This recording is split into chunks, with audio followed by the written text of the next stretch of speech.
Salve, só copiar? Olá, boa noite. Tentando tudo de novo, torcendo para que agora a tecnologia nos ajude e que a gente consiga conversar sem eco. É... A gente fez um teste no domingo, parecia tudo ok. Testou no domingo, deu tudo certo, mas agora por alguma razão estamos com uns problemas técnicos de eco. Vamos ver. Vamos ver se melhorou. Ah, parece que sim. Aham, eu estou te ouvindo melhor. Maravilha. Isso. Então, Acho que dá até. Deixa eu ver se melhora. é, Alô? isso, o pessoal está me confirmando, ok, sim, agora estão ouvindo, nada de eco e etc. Isso era para dar mais emoção, pessoal. Então, Sim, sim, todo um contexto, sim. Daí sobrevivemos e aparecemos de volta, Guilherme. Então, muito bem. sou a Regina Pique, sou psicóloga e pedagoga. O tema dessa live é saúde mental e cultura. Então, pensar que contribuições que a cultura pode dar para a gente nesse momento. Live vai ser com o Guilherme, vou pedir para ele se apresentar, daí já explico como surgiu a ideia de fazer a live. Muito bem, obrigado, Regina. É um prazer poder participar Prazer. dessa sua iniciativa. E agora a grande vantagem, como a gente demorou para resolver as questões técnicas, eu vou me apresentar rapidamente. Então, só dizer que eu comecei minha paixão pela música desde muito cedo, comecei a trabalhar profissionalmente com música e logo eu me encantei com a docência. Então, que seria o que nós chamamos de educação musical. E dentro da educação musical, eu acabei me aproximando de tal forma que isso acabou virando minha atividade principal, até mais do que como músico, também como músico, mas aos poucos eu me orientei para essa vereda e hoje eu trabalho na Universidade Federal do Paraná, essencialmente formando professores de música e professores na área de arte de forma geral, dando aulas aulas para os cursos de pedagogia, cursos de educação musical, e o curso de pós, mestrado e doutorado em música. Então, em linhas gerais, é essa. E também tenho a minha família com duas crianças, o que vem a contribuir também para essa discussão do isolamento social e como é que a gente lida com essas questões. Sim, sim, ótimo. Então, a ideia da live surgiu assim, a hora que eu comecei a perceber que tanto os adultos como as crianças estavam impactadas pela questão da pandemia, né? Então, os adultos, questão de ansiedade, depressão, às vezes as crianças mais irritadas, até com comportamentos de agressividade. Então, e eu comecei a pesquisar, dar uma olhada sobre esse tema e realmente, assim, eu vi que existe uma preocupação, em termos governamentais até, com a saúde mental e iniciativas nesse sentido, né, de como que a gente faz. E daí a ideia foi pensar, bom, o que que a cultura consegue nos ajudar nesse sentido, assim, para favorecer, porque assim, existem questões que a gente não consegue mexer. Então a gente tem que fazer isolamento social, a gente está vivendo uma pandemia. E existem outras coisas que estão ao nosso alcance, que mesmo fazendo isolamento, a gente consegue fazer escolhas para garantir a nossa saúde mental, para garantir a saúde mental das pessoas que estão à nossa volta. Então, a ideia é isso, então passa a bola para o Guilherme, sim, conversando as contribuições que a cultura pode nos dar nesse sentido. Muito obrigado, Regina, e mais uma vez obrigado pela oportunidade. Bom, eu vou começar falando um pouquinho da temática da cultura a partir de dois pontos principais. Primeiramente, me parece sem som, todos sem som. Opa, alguém está. Magda, acho que está dizendo que está sem som. Não, Para mim tá tá ok? ok o som, aham. Tá, joia. Então, continuando, o que seria, em primeiro lugar, assim, qual que é a relação que nós temos com a cultura? Em segundo lugar, o que a gente pode fazer para as nossas crianças e para as nossas famílias, os nossos jovens que estão em isolamento social? Bom, em primeiro lugar, cultura é interessante levarmos em conta que esse é um conceito extremamente difícil da gente desenvolver. Há vários pontos de partida, há vários teóricos a partir dos quais a gente pode trabalhar, mas essencialmente nós falamos em cultura para seres humanos. Então nós estamos falando dentro da natureza aqueles que são os mais privilegiados, que somos nós. Às vezes a gente é um pouco irresponsável, mas muito privilegiado, porque nós somos seres capazes de produzir cultura. E cultura significa produzir conhecimento que pode ser transmitido de uma geração a outra. Bom, até pouco tempo atrás, nós imaginávamos que isso fosse exclusivamente humano. Na realidade, a gente vê isso, a própria pesquisa com primatas superiores mostrou, e também com grandes cetáceos, mostrou que a cultura também acontece, por exemplo, entre grupos de orcas, também acontece entre os macacos bonobo e tudo mais, mas isso ainda é um estudo muito incipiente. Mas vamos falar da nossa cultura humana, que essa é bastante evidente. Bom, nós somos um ser essencialmente social. E isso, inclusive, é aquilo que fortalece a nossa fragilidade. Nós conseguimos dominar o mundo, às vezes até demais, por conta da capacidade que a gente tem de se organizar em coletividade, e isso tudo está permeado por um caldo que nós chamamos de cultura, quer dizer, o desenvolvimento da linguagem, o desenvolvimento das artes, o desenvolvimento da ciência, tudo isso está trabalhado pela cultura. Então, em primeiro lugar, quando a gente fala em cultura geral, a gente pensa nessa história toda. Hoje, a gente está dando mais uma ênfase dentro de um dos campos da cultura, que é a arte, que é um campo belíssimo, e esse sim, até que nós provemos ao contrário, esse sim seria exclusivamente humano. O segundo ponto, que é a ideia do termo cultura, e uma das maneiras que a gente faz para estudar a cultura, Raymond Williams é um dos autores que trabalha com isso, é a gente pensar na etimologia da palavra, de onde é que ela vem, como é que ela funciona. E a literatura é um campo muito fértil para isso. E é interessante porque cultura vem realmente de uma ideia de agricultura, do cultivar. E é bacana, né? Porque muitos de nós tiveram a oportunidade, gosto de falar o termo oportunidade, mas de conhecer um pouquinho a vida do agricultor, daquele que trabalha com a terra. Não adianta ter pressa. Você precisa cultivar e com muito tempo, com muita calma. Se você planta uma carreira de cebolinha, você pode fazer o que você quiser. Amanhã não vai ter cebolinha para você colher. Você vai ter que esperar que ela cresça. Você vai ter que regar, você vai ter que proteger do sol, você vai ter que colocar um sombrite para que os pardais não venham comer e essas coisas todas. Bom, e aí entra justamente o tema do isolamento social. O isolamento social é uma situação absolutamente sem precedentes na humanidade, porque nós já tivemos outras epidemias em lugares mais ou menos isolados, vamos supor peste negra na Europa e assim por diante, mas nunca numa escala global. Isso reflete a própria globalização da humanidade, né? Pois bem, agora nós podemos ver esse problema do isolamento social como uma tragédia total, ou podemos aprender a partir dela. Agora que o som melhorou, eu vou fixar um pouco o telefone, senão vocês ficam loucos com o telefone andando, acho que ficou um pouco melhor. E o que acontece?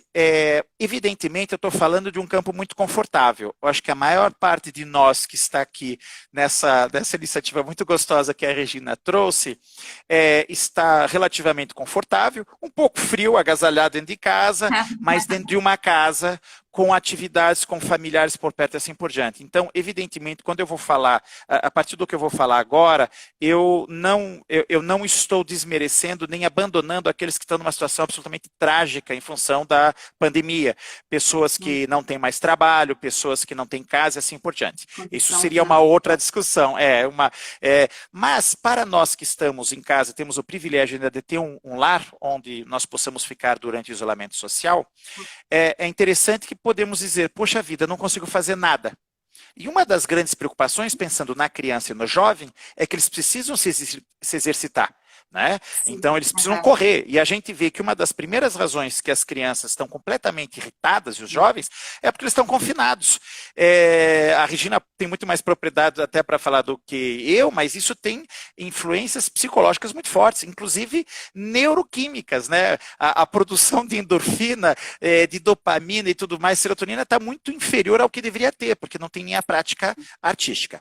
Mas então, esse seria um problema. Mas tem um outro lado, estamos em casa. Isso permite que nós possamos fazer o quê? Mesmo que você esteja em 40 metros quadrados ou numa casa um pouco mais confortável. Você pode buscar algumas alternativas e cultivar a cultura é uma delas. E eu acho que esse é um dos mais interessantes. A gente conversou um pouquinho antes, né, Regina, sobre isso. E eu acho que esse é um ponto interessante. Nós temos um momento absolutamente sem precedentes, mais uma vez, sendo redundante, mas onde a gente pode cultivar esse prazer pela cultura e de forma muito ampla. E aí é interessante porque se eu fosse fazer uma enquete, eu posso perguntar, agradeço inclusive tanta gente, a gente já vê muita gente conhecida que está curtindo, que está vendo a gente, e uma das questões é, qual foi a última oportunidade que você teve de sentar e ouvir um disco, ou ouvir um CD, ou simplesmente procurar alguma coisa nova, porque se vocês prestarem atenção, eu estou indo para o lado da música, porque eu sou músico, evidentemente, mas nós temos a tendência a ouvir sempre os mesmos CDs e dos mesmos CDs as mesmas faixas. Hoje em dia a gente usa as nossas playlists, do Spotify, do YouTube, alguma coisa assim, e a gente tem dificuldade de desviar daquela trilha sempre segura do repertório que a gente gosta. Pois bem, o isolamento social é a oportunidade para a gente romper com isso. Não significa negar as nossas preferências, mas é o momento da gente começar a vasculhar outras coisas. Isso inclui todo o campo da cultura. Isso inclui o campo da literatura, o campo, evidentemente, da música, do teatro, da dança, das artes visuais e assim por diante. Sim, verdade. Você comentava a questão das crianças, né? Eu já tive relato de pais, assim, de falar que a criança ficou, desde que começou a pandemia, todo o tempo em casa, assim, não tinha saído de dentro de casa. Então, daí começava a situação assim, começava a bater no cachorro e tal, né? Então, você vê que a criança tenta canalizar de alguma forma de fato, assim, né?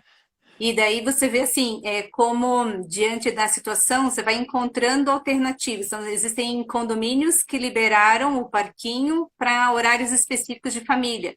Tem condomínios que não liberaram o parquinho, tá tudo fechado, a criança realmente não tem para onde ir. Então, assim, como você vê, como as famílias, a sociedade vai se ajeitando, vai procurando alternativas em função do que acontece, né? E eu queria te perguntar uma coisa, porque entre o que eu fiquei lendo, assim, eles indicavam a questão da atividade física, alimentação, ouvir música e tal.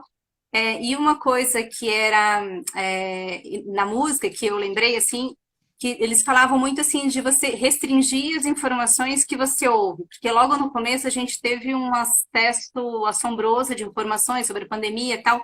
Muitas informações que eram falsas, ou mesmo uma informação que era verdadeira, mas que quando a gente pensava assim em saúde mental, tipo, fica guardada lá e você fica com aquilo na cabeça, né? Uma coisa que acontece, assim, não sei se é com todo mundo, mas eu vejo assim, você ouve uma música e às vezes aquilo fica martelando na tua cabeça. Você terminou de ouvir, e você tá fazendo uma outra coisa, e de repente você se percebe cantarolando aquela música. Então, que é um pouco, eu penso assim, o mesmo efeito quando você ouve uma notícia ruim e aquilo fica no teu repertório lá e você fica, né? Então, às vezes, essa ideia assim da música ocupar esse espaço dentro do cérebro, ao invés das notícias ficarem ali e gastando esse tempo que a gente não quer, né? Eu acho que isso tem muito a ver também com o que a gente discute, a gente gosta muito de discutir o conceito de criatividade. Quando o ser humano é criativo? Justamente quando a coisa aperta. Tem um trabalhinho que nós fizemos em família, inclusive, parece bem coisa de reclusão, né, em termos de isolamento, um livrinho que nós escrevemos com a minha irmã e meu pai, se chama A Escola Criativa. Um diálogo entre as neurociências, artes visuais e música. E, na realidade, um dos princípios que a gente brinca nessa conversa é dizer que o ato criativo depende de 3 fatores essenciais. Você precisa de necessidade, segundo, repertório e imaginação. Eu falei segundo, mas não é necessariamente nessa ordem. O fato é que você só é criativo quando você tem um problema para resolver. E, evidentemente, isolamento social trouxe um problema muito sério. O que eu vou fazer? Por exemplo, eu estou trabalhando em casa, o home office. Eu estou surtando com as crianças que vêm pedir como é que faz a tarefa, o que faz, quer escutar isso, aquilo, tudo mais. Mas eu tenho que inventar estratégias para sobreviver. E eu só estou inventando essas estratégias simplesmente porque eu tenho um problema para resolver. Se eu tivesse no meu conforto, no meu gabinete, trabalhando, normalmente isso jamais teria vindo. Então, isso é uma coisa interessante. Agora, o que acontece sobre o mal-estar que nós sentimos em tempos de isolamento social, que é de se sentir mal, entrar na depressão, inclusive aquelas informações que você trouxe são muito sérias. Eu estou aguardando o resultado desses estudos longitudinais para ver quais são os resultados. Inclusive, a Beatriz Hilari, uma colega nossa, grande pesquisadora da Universidade do Sul da Califórnia, inclusive a Vivian Madaloso fez um live com ela semana passada, belíssimo, e ela está fazendo atualmente uma pesquisa justamente para ver o que os pais estão fazendo com as crianças do ponto de vista musical, atividades e tudo mais. Então, isso a gente ainda vai aguardar para saber. Mas não há dúvida que se nós ficarmos apenas em torno das notícias publicadas, seja lá qual for a imprensa, a gente vai entrar numa depressão grande. Porque isso não é natural. E a imprensa também aproveita isso para ficar remoendo, e isso vai nos deprimir cada vez mais. Por isso que eu digo, talvez seja o momento da gente desviar um pouco a atenção e fazer aquilo que a gente nunca pôde fazer antes. Que é, por exemplo, ouvir música com um pouco mais de calma, ouvir música com um pouco mais de concentração. E aí eu não estou falando do ponto de vista musicológico, não precisa saber se é dó maior, dó menor, se é forma sonata, rondó, nada disso. É fazer o que você quiser com a música, inclusive do ponto de vista físico. Olha, para quem tiver videogame, o Just Dance é absolutamente sensacional. Mesmo que você diga, você pode escolher a seleção que você quiser da tua época, dos anos 80, 70, e a gente começa a atrair a própria idade, né? E você pode pensar, e se você disser, poxa, eu não tenho videogame, a grande vantagem é que tem a democracia do YouTube. Você bate Just Dance YouTube, é a única coisa que ele não vai te dar nota, mas você pode fazer os movimentos. Olha, eu juro para vocês que vocês vão sair absolutamente acabados, para quem não conhece, né? Então, é uma coisa interessante. Agora, a cultura permite que você viaje longe. E assim, a minha filha, por exemplo, a mais nova, eu tenho o Gabriel, a Laura, no caso, está lendo agora Viagem ao Centro da Terra, do Júlio Verne. Delícia. É absolutamente sensacional. E eu sou um leitor tardio, até a minha história com a leitura é bastante interessante e bem maluca, mas eu li Viagem ao Centro da Terra há apenas uns 5, 6 anos, mais ou menos. Então, discutir com ela o livro que ela está lendo é uma oportunidade que eu normalmente não teria no dia a dia. E ler faz parte da cultura. Claro que eu falei de Júlio Verne, mas não interessa o que você está lendo, contanto que você leia e tenha prazer com a leitura e não pare mais. Mas eu acho que eu não sei se eu desviei muito, Regina. Não desviou, tá tudo dentro. Você falou de criatividade e eu queria contar uma situação que aconteceu no prédio aqui. Teve um aniversário de casamento, né? E o esposo contratou um grupo com violoncelo e violino para fazer uma serenata para a esposa. Então fez na parte de trás, assim, no gramado, né? O apartamento deles era próximo, daí a esposa, claro, se beneficiou, e na verdade o restante dos moradores do prédio também, com a serenata que ele fez. Nesse sentido, assim, de que realmente você vai buscando criatividade e se reinventando, digamos assim, na situação que você está.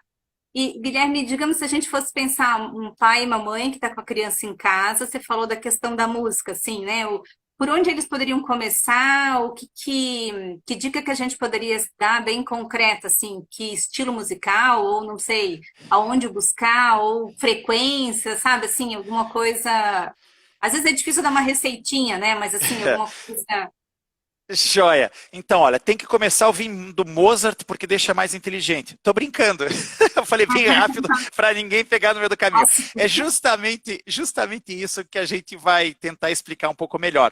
Na realidade, eu fiz essa brincadeira com Mozart porque havia uma pesquisa que nunca foi replicada, chamada Efeito Mozart, e que vende produtos patenteados até hoje, chama Mozart Effect, e você pode comprar esses produtos na ideia de que Mozart deixa a criança mais inteligente, mais calma, mais isso, mais aquilo.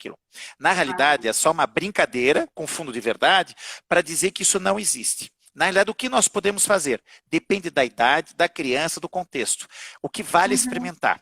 Primeira coisa que é absolutamente sagrada para todas as idades, mas sobretudo para os menores. Os pais, cuidadores, tios, avós, seja lá quem for o adulto que estiver com aquele bebê ou com aquela criança, cante muito para aquela criança. Cantar é uma ação exclusivamente humana, dentro do sentido da arte. Você vai dizer, mas passarinho canta. Mas passarinho canta ou é para se acasalar ou para delimitar território, não tem o sentido artístico que nós temos. Cante muito. Por quê? Em primeiro lugar, isso vai fortalecer profundamente os laços afetivos e culturais, né, da criança. Isso é muito importante. E o mais lindo, não interessa se você é cantor de ópera ou se você se considera com voz de taquara rechada. E aí? Então, e que aliás eu diria que a taquara rachada muitas vezes é uma depreciação que a gente se faz. O que eu sempre digo é, capriche muito, cante o mais lindo possível, não menospreze, pense que você está num círculo íntimo para cantar para o seu filho, sua filha, seu neto, sua neta, sobrinho, sobrinha, etc e tal. Segundo ponto, a criança, então, isso pensando nos pequenos, e pode cantar, tem gente que diz, meu filho já disse para não cantar, mas às vezes é mais assim, da boca para fora, tudo mais, mas assim, é uma coisa importante, sobretudo os pequenininhos. O segundo ponto, é muito difícil você forçar a criança a ouvir uma música, dependendo da criança, dependendo do temperamento que ela tiver, dependendo dos traços da personalidade que ela está desenvolvendo, ela até gosta de ouvir. Você vai falar, vamos ouvir uma música, mas isso tem que ser cultivado aos poucos. Uma coisa muito bonita é você colocar uma música de um jeito intimista e a criança se sentir convidada. Eu vou dar um exemplo. Eu gosto de disco de vinil. Eu fui lá discretamente, isso é encantador para a criança, por causa da mecânica do vinil, que é a coisa mais pré-histórica que tem. Mas eu coloquei o disco vinil, e aí a minha filha ficou curiosa de saber o que vai ser o som daqui. Aí eu botei o disco e falei, você quer apertar o botão para o troço começar a tocar? Ela falou, quero. Aí o botão é tão tosco que ele é mecânico, faz ploc, e o troço faz aquele som todo e começa a tocar. O prazer de ouvir o disco rodando... Oi? Eu lembro de tudo isso. Então, e aí o prazer de ver o disco tocando, o que é o quê? O que eu coloquei? Eu coloquei, por exemplo, uma música de uma cantora italiana chamada Caterina Casinelli. Não é Catarina Casinelli? Esqueci. Casinelli. É maravilhoso. É um brega italiano, mas que marca a minha infância. E por conta de eu ter ouvido isso, aos poucos eu fui cativando. O que permitiu que isso acontecesse? Que uma música da década de 70 despertasse o interesse de uma criança que nasceu em 2011.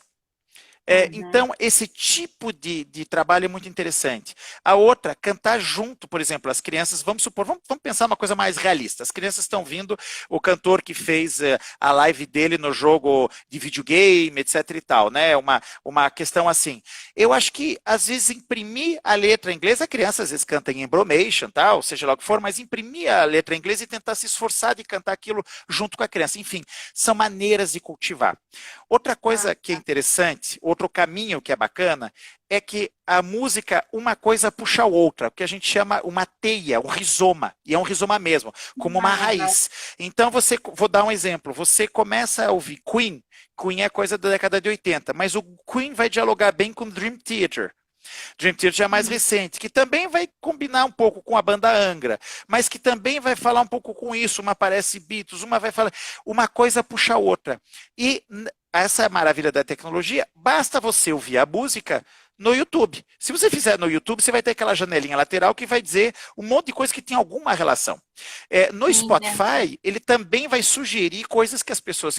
Enfim, é todo um caminho muito grande. Eu dei o exemplo assim, da música, mas isso acontece para todas as artes. O importante é reservar um momento engajado na relação com as artes. Se você colocar a música de fundo, vai ter outro propósito, ele também existe. Eu, por exemplo, agora, como estamos todos em casa e tomando café da manhã com mais tempo, porque eu não preciso sair correndo para ir para o trabalho, porque eu trabalho em casa esses dias, eu estou colocando um disco aleatoriamente todos os dias. Eu peguei mais leve, né? Eu comecei a colocar uma coisa um pouquinho mais tranquila.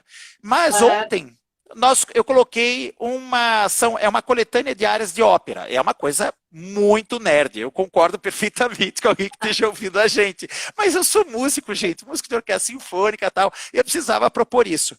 E foi muito legal, porque o Gabriel, que é o meu filho mais velho, que é todo muito mais da música da Noda, ele é dos mano, tá lá, tá ligado? Ó, mó brisa, mano, etc e tal. Ele começou a curtir, ele fazia os trejeitos dos cantores. E eu deixei. Obviamente, se eu falasse agora, você vai vir coisa boa, seria um embate. Aliás, até eu não concordo com isso, porque eu não digo que tudo que ele ouve é ruim. O que ele ouve é da cultura dele, algumas mexem mais ou menos comigo, mas foi muito legal. Então, minha sugestão é que a gente possa proporcionar momentos privilegiados em que a música seja dividida entre todos. E cada um vai se reinventar. Quem tiver a sorte de tocar um instrumento em casa, eu digo privilégio, não só, porque lembrando que isso não tem nada a ver com dom, mas você tem lá um violão que faz muito tempo que você não toca, experimenta dedilhar com calma, sempre caprichando, não é de qualquer jeito, mas caprichar, dedilhar esse violão, começar a tirar um acorde. Às vezes o teu filho, o teu neto, o teu sobrinho ou sobrinha, nunca viu você tocar esse instrumento. Às vezes você tocou acordeon até os 30 anos, aí depois teve as crianças, não sei o que, está guardado. Tira o acordeon e mostra. Isso é mágico para as crianças. A flauta doce, você estudou flauta doce no colégio, ainda tem sua flauta doce. Capricha, não sopra muito forte e tal, e você vai ver umas coisas legais. Seria essa... Sim, sim, tem uma pessoa que estava comentando da criança que fica todo o tempo no celular, né? Então, às vezes a gente vê que o celular é super atrativo, assim, é um recurso que é difícil, assim, até para os adultos, né? Então você começa a mexer no celular, se policiar para não ir à mesa usando o celular. Então você tem vários cuidados, nós como adultos, imagina as crianças, né? Porque tem os recursos infinitos, mas às vezes realmente o que acaba faltando é alguma outra opção além do celular, né? Então isso que você está falando, pegar um instrumento, começar a trabalhar com a criança e tal. Tem uma pergunta que ficou mais para trás, eu acho que quando você foi explicando, você foi um pouco respondendo. Você perguntou se música barroca é fácil de gostar.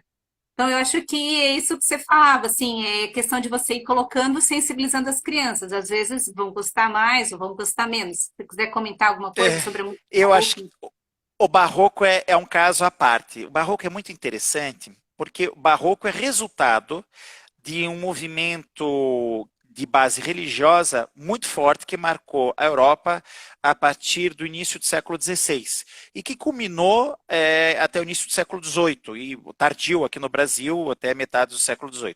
Basicamente, o que acontece? É a reforma protestante e a contra-reforma católica. Não vou entrar em méritos de religião, mas o resultado para a humanidade disso tudo foi absolutamente extraordinário.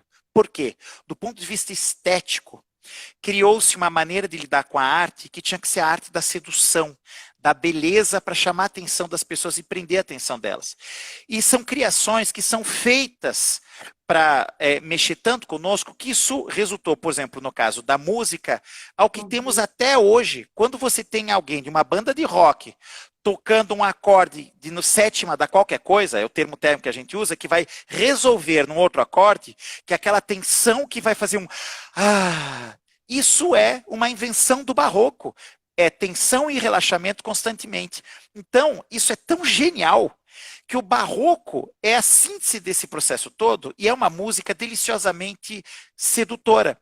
É por isso que as tais 4 estações de Vivaldi, né, que normalmente a gente conhece mais, eu esqueci de descer com o meu violino, eu podia ter feito isso, fui bobo, mas, por exemplo, o tema principal do primeiro movimento da primavera.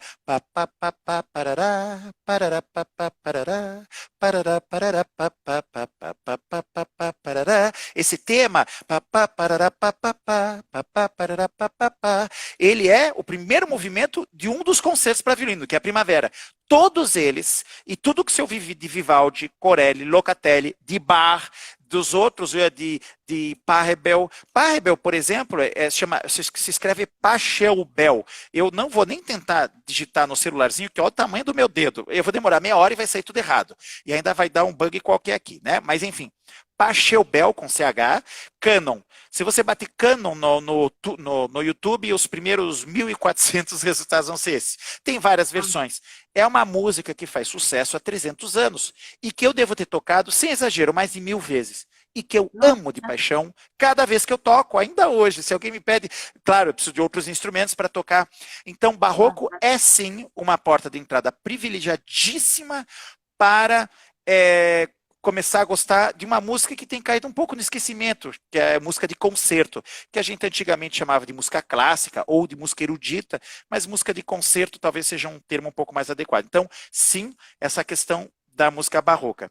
E aí, depois eu espero você comentar alguma coisa, Regina, mas acho que alguma coisa sobre o celular e os vídeos do YouTube, teria alguma coisa para comentar também, mas eu aguardo Sim, sua sim. mediação. Tem uma pessoa que fez um comentário da questão das músicas, estilo musical de cada um na família, né?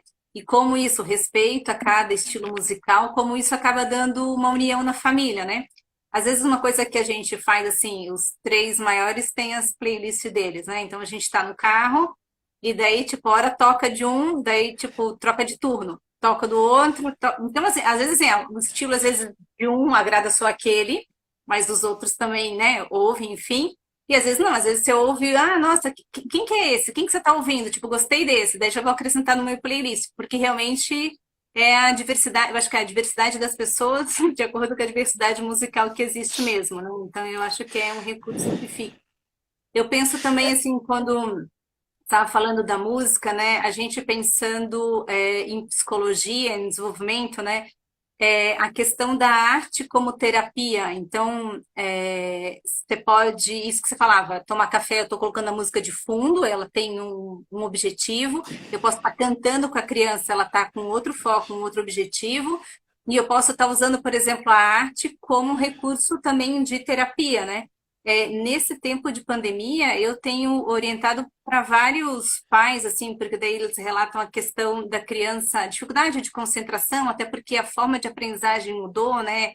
Você não tem mais o contato com a professora, então realmente as crianças dispersam mais mesmo. Isso faz menos atividade física, as coisas ficam mais concentradas, assim, a atenção fica mais. Então, eu tenho recomendado usar argila como um recurso para a criança brincar, para relaxar, argila e água, assim, né? Que são dois recursos que relaxam as crianças e que acalmam e que baixam a ansiedade.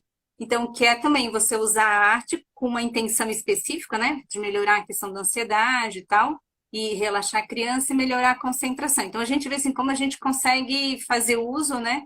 E favorecer situações que a gente enfrenta no dia a dia. Nossa, tem um monte. Eu vou anotando aqui para não me perder, anotando na caneta e papel, porque eu sou meio, meio tosco na tecnologia ainda. Mas acho que tem algumas coisas. Primeira, sobre a diversidade de repertório que você trouxe. Olha, a diversidade é o grande trunfo da humanidade. Essa talvez a gente compreende a diversidade muito mal e a gente lida muito mal com ela. Mas ela é tão importante, já que a gente está usando o contexto da pandemia, é a diversidade que vai permitir que, do ponto de vista farmacológico, do ponto de vista médico, a gente consiga se livrar dessa pandemia ou contorná-la. É justamente percebendo aqueles sujeitos para os quais o vírus vai se comportar de uma maneira diferente, que vai ser possível olhar e falar, opa, tem alguma coisa na constituição genética desse sujeito que permite, na constituição física, né, na situação que ele está, que permite que ele resida. Então, é só para dar uma metáfora. Então, a segunda questão é que a arte, de forma geral, é sempre o resultado de um intercâmbio de cultura, de épocas, de estilos, de diversidade. E isso tem muitos autores vão falar. E por ser assim, a Murray Schafer, que é um autor canadense que eu gosto muito, que também é um compositor, que vai falar: música não é religião. Com todo respeito à religião, e também algumas religiões que pertencem à ideia do sincretismo, que é particular a algumas pessoas, algumas religiões, mas normalmente, se você é budista, você não vai ser ao mesmo tempo católico, normalmente é um ou outro. Pois bem, em música não. Em música você pode fazer a barba de manhã ouvindo Beatles, você pode ir para o trabalho ouvindo Chico Buarque, você vai chegar em casa e almoçar ouvindo o terceiro movimento do concerto do outono das quatro estações de Vivaldi, e de noite você vai ouvir Ed Sheeran, etc. e tal. E a maior prova disso é que um dos sucessos midiáticos recentes, que talvez bateu o recorde absoluto de visualizações, mais de 1 bilhão de visualizações, que foi um funk, Bum Bum Tantan, do MC Fiote. E eu me dei o trabalho de conhecer muito bem essa música e estudar tudo que eu pude sobre MC Fiote. Pois bem, Bumbum Tantan começa... olha que loucura. Bumbum Tantan começa... Vocês vão falar, o Guilherme pirou. Esse cara está falando para a gente ver Bumbum Tantan. Pois bem, Bumbum Tantan começa com o início da partita em Lá menor para flauta solo de Johann Sebastian Bach. Na íntegra, a introdução, e na versão de nada mais, nada menos que Jean-Pierre Rampal, que é o maior flautista de todos os tempos. Então, se você procurar, ouve o início do MC Fiote, procura a versão do Rampal, você fala...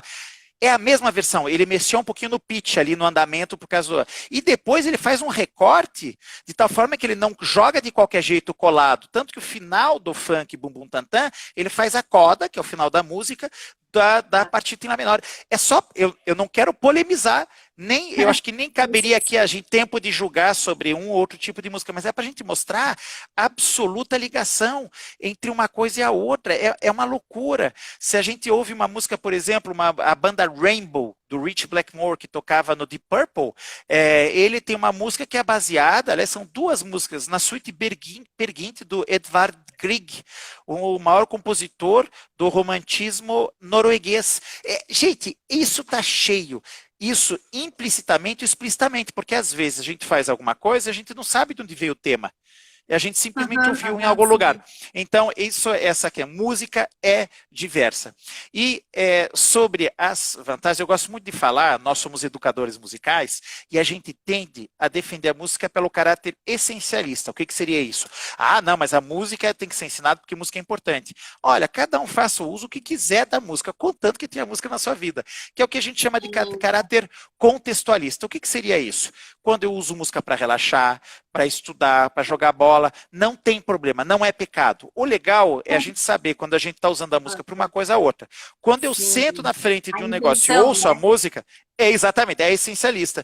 E às vezes eu sei que eu estava escrevendo uns materiais a semana passada, por exemplo, e por incrível que pareça, alguns momentos até para não ouvir muitas crianças, botava o fone e eu estava ouvindo música de câmara, quarteto, quinteto, concerto para piano, essas coisas assim, que não tivesse letra, porque daí atrapalha, elas entram em concorrência, e me ajudou bastante. Mas não há regra. Dependendo do que eu estou ouvindo, vai me atrapalhar mais do que ajudar. Mas eu acho que eu escrevi melhor. E a ideia agora, uma coisa importante que você falou, trabalhos manuais, que são muito bons agora em época de isolamento social. Então, hoje o Gabriel começou a montar, por exemplo, um quebra-cabeça. Aí você põe aquele de 20 mil peças, que é para judiar mesmo, que vai rodar a madrugada. Mas quando você está fazendo quebra-cabeça, Lego, sei lá, mecanô, essas coisas de montar, trabalhar com barro, né, com argila, tudo isso, é muito, quintal, muito, né? Bom. Plantar alguma coisa, cortar a ervinha, ouvindo música é absolutamente sensacional. Enfim, falei demais de novo, Regina. Eu lembrei que a canção falava da música, assim, às vezes as professoras em escola, ou mesmo a gente em casa, usa a música como recurso quando a criança tem que guardar os brinquedos, né? Então tem as musiquinhas específicas lá que vai cantando para guardar depois do brincar, isso, assim, sem problema nenhum, né? De usar o recurso com algumas finalidades nesse sentido, né? Há um momento na literatura da educação musical que a gente tendia a abominar isso. Eu falava, credo, nossa, cantar música para lavar a mão, tal. O que a gente diz, quando a gente trabalha com a educação infantil, não, contanto que você cante muito, tenha muita música e faça bem feito, isso é importante, não tem problema. O importante é que você, enquanto professor, ou enquanto pai, também os pais têm, os avós, então é que nós somos educadores musicais, a responsabilidade é maior, mas que a gente saiba quando a gente está usando para um propósito é outro, traduzindo em miúdos. Se eu estiver cantando uma música para lavar as mãos, não é uma atividade de educação musical, é a música que está a serviço de lavar as mãos. Mas está ótimo cantar, a criança canta e é divertido, isso aí não tem problema nenhum. É só a gente ter em mente que são contextos diferentes, né? O que a gente costuma usar na literatura, o que a gente chama visão essencialista, quando a música é pela música, e contextualista, quando é música para outras coisas. Só lembrando, tem um antropólogo interessante, Alan Merriam, que escreveu um livro chamado Antropologia da Música, e ele elenca, na época, 10 funções da música na humanidade.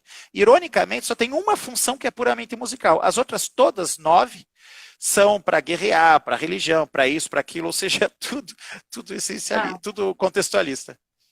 Tem uma brincadeira, digamos assim, que eu vi no Face, que eu achei super interessante, assim, saindo um pouquinho, entrando na parte da fotografia, né? Eu não sei se especificamente o fotógrafo, mas eu vi várias pessoas brincando um com a outra, assim, eu desafio tal pessoa, né, cito o nome do amigo, a postar 10 fotos preto e branco da sua casa, né, porque tá todo mundo em isolamento. Daí esse postava a cada dia 10 fotos que ele tirava, daí uma outra pessoa postava. Então, como de repente a gente começa a olhar no Face e começa a ver fotografia, que é uma outra forma de arte, né, uma outra forma de cultura, e você vai enchendo, digamos assim, o teu dia ou as imagens que você vê com coisas que é o belo, assim, expresso através da fotografia. E eu vi agora que eles começaram a fazer com colorida, porque primeiro o pedido era em casa, né, preto e branco, e agora fotos coloridas das viagens. Então, assim, claro, ninguém está viajando para lugar nenhum agora, né, mas então, viagens que já fez e postando as fotos, que é uma forma de compartilhar. E eu lembro também que você comentou dessa questão da música e como que ela pode passar de geração para geração, né? Às vezes uma brincadeira, como as crianças têm conectado os avós, geralmente através de videochamada, tal. Então, às vezes perguntar para os avós, né? Conta aí você a ideia, né? De que você que propôs de pedir para os avós falarem as músicas que eles cantavam. Joia, eu acho que todas essas iniciativas são muito importantes, primeiro porque elas tiram a arte, e isso eu sou um militante nesse ponto, tiram a arte de uma aura de coisa complicada, distante, coisa Uhum. para Não altas acessível. mentalidades elevadas. Isso é uma grande falácia, uma bobagem que alguns grupos construíram para dizer que a arte é coisa de gente culta. Olha, a arte é aquilo que vai servir para você ter uma vida artística. E se você gosta de Romero Brito, gosta de Picasso, gosta disso, aquilo, isso é o gosto você constrói. O que nós temos que proporcionar, enquanto professores, aí já vou chegar nessa questão da discussão, mas é que todo mundo tenha a maior gama possível de experiências para poder fazer as suas escolhas. E é o legal que você falou da fotografia, porque essas iniciativas permitem que você democratize. A arte na sua reprodutibilidade, inclusive tem um livro que fala sobre isso, vários livros, mas inclusive um dos livros tem um título, A Reprodutibilidade, como por exemplo a gravura, a fotografia, assim por diante, ela permitiu um processo muito mais democrático do acesso à arte. E hoje em dia é maravilhoso porque qualquer celular tira foto. E hoje em dia, boa parte dos celulares tiram foto. Eu sou fotógrafo amador, eu sempre gostei muito do que a gente chama as máquinas fotográficas SLR. SRL, perdão. São máquinas que tinha que colocar o filme, ela tem a coisa, se dá o foco, tudo isso era muito complicado. Todos os recursos das minhas máquinas SRL manuais, qualquer celular tem aquilo e muito mais. Então, é um exercício bacana. Essa é uma ideia boa. Uma ideia legal é você pegar um anteparo de papelão, por exemplo, e recortar um retângulo pequenininho e mudar o teu olhar. Você vai, por exemplo, fazer um desenho ou uma foto de um ângulo inusitado que nunca ninguém viu e fazer uma brincadeira de que lugar é esse. Com os seus próprios familiares. Cada um vai lá e tira 5 fotos. Pode ser com coisa ou Sim. pode ser simplesmente alguma coisa de perto. Fala, vamos ver quem descobre. Caramba, isso é a maçaneta do quarto lá da mãe. Isso, sabe, esse tipo de coisa. Então, é muito importante. E a gente tinha conversado isso, por exemplo, a questão das músicas. Talvez o isolamento social seja o momento da gente perguntar um pouco mais o que as pessoas ouvem. E é muito legal se numa roda de conversa, eu sei, por exemplo, alguns grupos têm se encontrado regularmente, até para quebrar um pouco essa tristeza da gente estar isolado e fazer, olha, cada um vai trazer um arquivo de uma música, hoje em dia é tudo digital, né? Para dividir com os colegas. Você já imaginou, você tem um grupo de 5, a cada semana você vai conhecer 5 músicas novas e já tem o afeto de alguém que é querido para você e que vai dizer, olha, para mim isso é muito importante e você vai ter vontade de ouvir. Então, fazer a enquete com os avós, saber o que eles ouviam é genial. Mostrar para os avós uma coisa legal é que a gente sempre está reinventando a roda, né? Eu adoro quando eu trabalho com os jovens, principalmente os de ensino médio, que vêm falar, e aí, seguinte, cara, o negócio hoje é Queen. Já ouviu Queen? Cara, Queen eu sei tudo do que eu sei. Queen é meu, eu falo brincando, né? Porque é a banda que eu prefiro. Eu tenho todos os discos, todos os singles, tudo, conheço todas as músicas do Queen. É fãzaço. E o legal é a gente ver que isso vai girando, vai passando por gerações. É como Beatles. Eu não sou da geração Beatles, mas adoro Beatles. E é legal quando eu falo com alguém fala, opa, vamos mudar a conversa, que legal, Beatles. E assim por diante. Então, acho que é uma coisa muito rica, Regina. Sim, verdade. A gente está com o horário se esticando, então a gente queria ver se alguém tem mais alguma pergunta que precise fazer, ou se o Guilherme quer fazer mais algum comentário para finalizar, porque daí a gente tem que encerrar para poder salvar e para depois poder postar a live, então. Vamos ver se aparece mais alguma pergunta, se não, ver se você tem mais algum recado final, alguma dica final. Tá todo mundo quietinho aí, Guilherme. Eu só ia falar uma coisinha sobre o vídeo. Por que as crianças querem ouvir a música e olhar o vídeo? Isso é uma questão natural humana. Lembre que a nossa humanidade, nós somos tal qual nós somos há 200 mil anos. Em 200 mil anos, toda a fonte sonora sempre era ao vivo. Eu tinha um músico, eu estava vendo o músico tocar. Há apenas 100 anos, a humanidade permite, a partir da radiodifusão ou da fonografia, a possibilidade de você não ter a fonte sonora à sua frente. Então, talvez seja uma memória, um arquétipo, aí a Regina pode ajudar a gente a explicar, mas para nós precisamos ver. E é engraçado que a criança precisa ficar olhando para o celular e não apenas ouvir a música. Talvez isso seja mais natural do que apenas ouvir. E era só um comentário para a gente jogar mais lenha na fogueira. Sim, ótimo. Então, quero agradecer as pessoas que ficaram com a gente, que enviaram perguntas ou os comentários falando da importância da música na vida delas, assim, bem significativo. Agradecer ao Guilherme esse papo gostoso, assim, essa oportunidade da gente estar junto de alguma forma, estar junto com outras pessoas e que a gente tivesse essa intenção, assim, cada uma, né, cada pessoa, de pensar as pessoas que estão à nossa volta, se tem algo que a gente possa fazer por elas, que isso é um outro fator assim de saúde mental, né? A gente sair de si e pensar no outro. Então, alguém que está próximo a mim ou alguém, eu posso fazer algo por alguém? Então, ter esse cuidado, estar atento a isso nesse momento, assim, quer seja fazendo uma indicação de algum música que você indicou ou alguma coisa que a pessoa ouviu, que gostou, que acha que vai se beneficiar. Às vezes, só uma ligação é suficiente, mas que a gente tivesse essa intenção concreta, assim, na pandemia, né? O que eu posso fazer pelas pessoas que estão próximas a mim ou das situações que eu vi acontecendo, né? Certamente, pensar no outro e fazer algo pelo outro, por mais simples que seja, nos humaniza profundamente e dá sentido à nossa vida. Sim, bem verdade. Então, tá bom, boa noite a todos. Obrigada, Guilherme, mais uma vez. Eu que agradeço. Um beijo na Marisol, nas crianças. Com certeza, darei. Muito obrigado, Regina, e obrigado pelo convite mais uma vez. Abraço, até, tchau, tchau. Abraço. Tchau, tchau. Tchau. Agora eu vou ver, desculpa.